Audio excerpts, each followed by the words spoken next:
Hey there, this is Dr. Tall Paul Simon, psychiatrist. Wanted to talk to you a little bit about healthy relationships and what makes a healthy relationship. First, please subscribe to my channel so I keep making these videos and spread some good information to people. Thank you for subscribing. So, what is the key component to healthy relationships? Boundaries. Boundaries are the key concept to any healthy relationship. Okay, so what is a boundary in a relationship?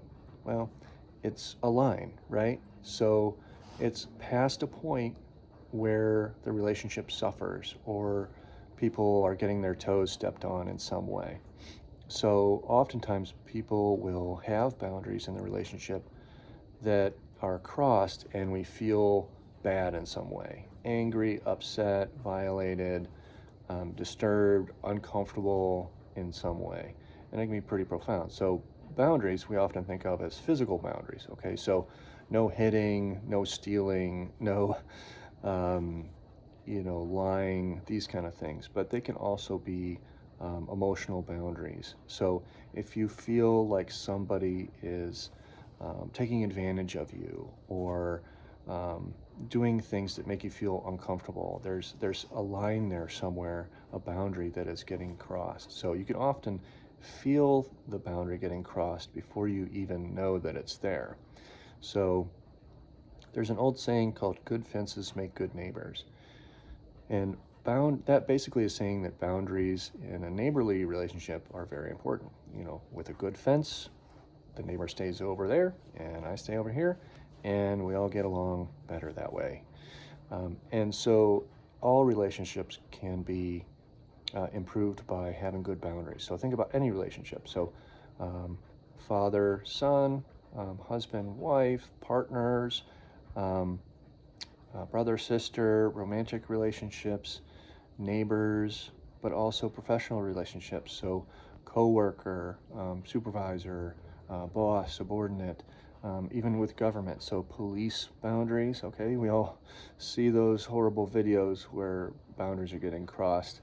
Um, in society, with the government, with the border and international affairs. So boundaries are really key to human relationships, healthier human relationships. And it's not just humans. I mean, think about in nature with birds and animals, all these uh, animals that are fighting for their boundaries and having their territories and things. And so it's very ingrained in us to have these boundaries and natural boundaries. So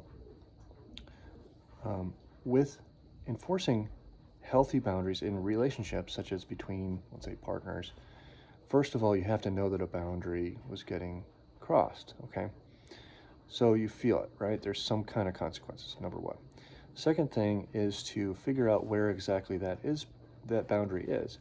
And that can take a little bit of work sometimes, because when you feel the boundary being violated, there's not often words to express it. So trying to identify why you're upset can often be the challenge. And so that can lead to some difficult conversations, because if you don't know where that boundary is, how can you explain to the other person, hey, you crossed this boundary, and why the boundary was crossed, and etc. So first of all, you have to figure out where that boundary is and why you felt that it was crossed. So it's easy when there's like a physical kind of thing, domestic violence or something. Okay, there's obviously a line that was crossed. But even in those situations, what you do about the boundary and enforcing the boundary is the next step. And that's often the hardest part. So in any relationship, it's one thing to know where the boundary is, but it's a whole other matter to enforce that boundary. So both parties, both people in the relationship, have to agree to keep that boundary and maintain that boundary. If both people do not agree to that, then the relationship is dysfunctional and it will continue to be dysfunctional. So both entities, the government and the individual, have to both agree that there's a boundary there and work to enforce it. And that's the difficult thing. And So what happens if the other person doesn't respect those boundaries?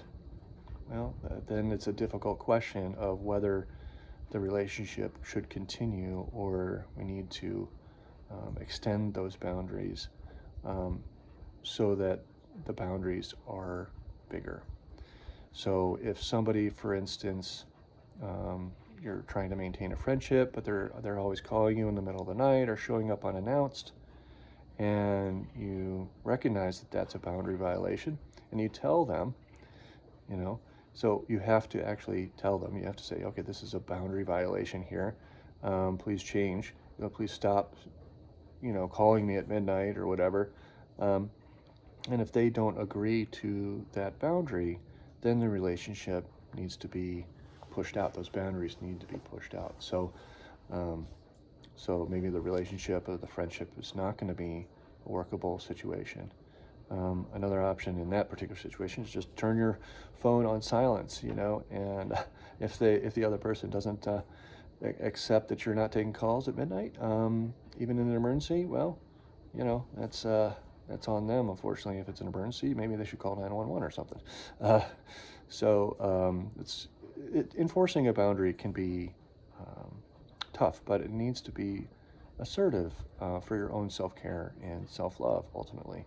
So think about the idea of boundaries in healthy relationships, any healthy relationship, and noticing where the boundary is, identifying it, where that boundary is, and how to enforce it a little bit. So the enforcement part can often be that's the assertive confrontational kind of part. So you see birds enforcing their territory out in the wild here, and it can get a little rough sometimes. So it can in any relationship. So be healthily assertive, and good luck in your relationships.